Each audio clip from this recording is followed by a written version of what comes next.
खूप चांगले आजोबा आहेत. आजोबा आणि नातवाचं नातं म्हणजे मैत्रीचा असतो.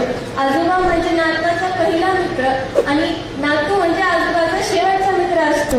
हे असं त्यांनी मला सांगितलं. ते तसेच माझ्या मित्रासारखेच आहे. त्यांनी मला कशासाठी नाही म्हणतात, ते माझी साथ देतात. ते फक्त डॉक्टरच नाही, he is a doctor, he is a leader, he is a pleader, he is a guide, he is not only doctor. माझी आजी अनुसयाबाई इंगोले बाबांच्या पाठीशी खंबीरपणे उभे असतात. जसे